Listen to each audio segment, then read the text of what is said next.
और विलायत के जितने उमूर थे, अल्लाह ने सबसे पहले इनको इल्का किया तो अली की जात पर। अब तेजी से आगे बढ़े, अली ने इसको इल्का किया इमाम हसन के नाम। इमाम हसन ने ये अता किया इमाम हुसैन, इमाम हुसैन ने ये अता किया इमाम ज़ैनुल आबिदीन। इमाम ज़ैनुल आबिदीन ने ये जो इल्का है डायरेक्ट, आपने सुना ना हसनी पीर से, क्या सुना? लौहे महफूज देख कर क्या कहा? मैं चाहूं तो लिख डालूं, लिखा नहीं है तो अब्दुल कादिर बोलो लिख सकता है। उस राज की बात कर रहा हूं, उस पावर की बात कर रहा हूं, उस इख्तियार की बात कर रहा हूं। अल्लाह ने सबसे पहले मेरे अली के क़ल्ब पर वो ताकत, वो क़ुव्वत, वो इख्तियार को मुदियत फरमाया। फिर इमाम हसन को मिला, इमाम हुसैन को मिला, इमाम हुसैन से बाक़िरुल उलूम इमाम बाक़िर को मिला, बाक़िरुल उलूम इमाम बाक़िर से इमाम जाफ़िर आ गए। यहाँ नाम लिखा होता है रुक़े में गौस पाक के नाम के साथ, सैयदना शेख अब्दुल कादिर जिलानी अल हसनी अल हुसैनी अल जाफ़री वल जैलानी अल जाफ़री।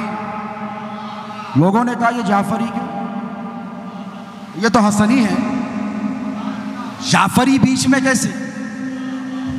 मैं खुद हैरान था, मैं खुद बरसों से हैरत, लेकिन ये मेरे पीर का फैज़ान है। जब पूछा बाबा ये जाफ़री कैसे, हयात में तो हिम्मत नहीं हुई, मैंने कहा वफ़ात के बाद ही पूछो। तो इल्का फरमाया ये राज है, मैं नहीं समझता आज तक आपने कहीं सुना होगा। आज सुन ले, सलूनी कहने वाले की औलाद हूं और इल्मे लदुन्नी हमारे ख़ानदान का खासा। अली से लेकर शाह मूसा तक, शाह मूसा तक मेरे बाबा तक, और उनकी क़ैरात में इल्मे लदुन्नी ख़ानवादे मुसविया का वर्सा है, चला आ रहा है, सुबह क़यामत तक चलता रहेगा। अल जाफ़री क्यों? 22 रजब आते ही खलबली हो जाती, परेशान, अरे ये मत करो वो मत करो। बेटा इमाम से पूछो कि इमाम ने नियाज क्यों की? क्यों? वफात का दिन नहीं है। क्या कहा? इमाम ने फातिहा कराई, तहदीस से नेमत वो अम्मा बिनेमती रब्बिका फहद्दिस, अपने रब की नेमतों का खूब चर्चा कर। तो जब नेमत मिली इमाम को, क्या मिली? गौसियत कुबरा।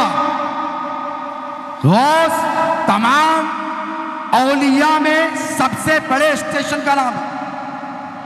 नकबा है, अबदाल है, औताद है, नजबा है, अख्ताब है, इन सब पर एक गौस, और उन तमाम गौसों पर, अगवात पर एक गौस जिसे गौस आजम कहते हैं।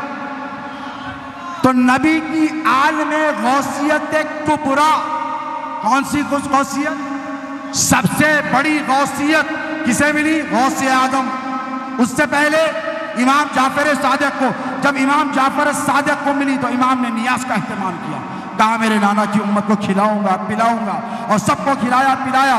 इमाम जाफर सादिक ने, मैं जिम्मेदारी से कह रहा हूं, इमामत तो मुंतकिल, गौर से सुने, इमामत मुंतकल होते रही, लेकिन गौसियत कुबरा को इमाम जाफर ने अपने पास महफूज रखा, उस वक्त तक रखा जब तक अब्दुल कादिर जिलानी बगदाद में पैदा नहीं हुए। जिलाल में मैं जिम्मेदारी से कह रहा हूं, अल जाफरी कहलाने की वजह यह कि गौसियत कुबरा उठा कर रखी। किसने? इमाम जाफर ने। तो गौस पाक ने कहा गौसियत कुबरा इसीलिए कि इमाम जाफर के बाद इमाम मूसा आए, इमाम अली रज़ा आए, इमाम नकी आए, इमाम तकी आए, इमाम अस्करी आए, बेशुमार इमाम आते रहे, इमामत चलती रही, और इमाम जाफर सादिक के पास गौसियत कुबरा रही। तो ये गौसियत कुबरा का फैज़ान सारे इमामों को मिलता रहा, रुका नहीं। लेकिन मनसब किसे कहते हैं? मनसब इमाम ने उठा कर रखा। क्यों? मेरे दादा, बड़े दादा हसन मुश्तबा का पोता आएगा, अब्दुल कादिर उसका नाम होगा, या उसे दी जाए। गौसे पाक को मिल गई। अब चले गौसे पाक की बारगाह। कि पीराने पीर ये गौसियत कुबरा का जो सिलसिला है, विलायत के सारे मामले सबसे पहले अली के कल्ब पर, अली से निकलकर हसन के कल्ब पर, हसन से निकलकर हुसैन के कल्ब पर, वहाँ से ज़ैनुल आबिदीन के कल्ब पर, वहाँ से बाक़िर के दिल पर, वहाँ से जाफ़र के दिल पर, जाफ़र से आपके पास, जाफ़र से आपके पास, और आपके पास तो सुबह क़यामत तक आपके पास, जब तक इमाम आखिरुज़्ज़मा इमाम मेहदी अलैहिस्सलाम नहीं आएंगे, मेरे दादा गौसे आज़म दस्तगीर उस मनसब पर फाइज हैं। अब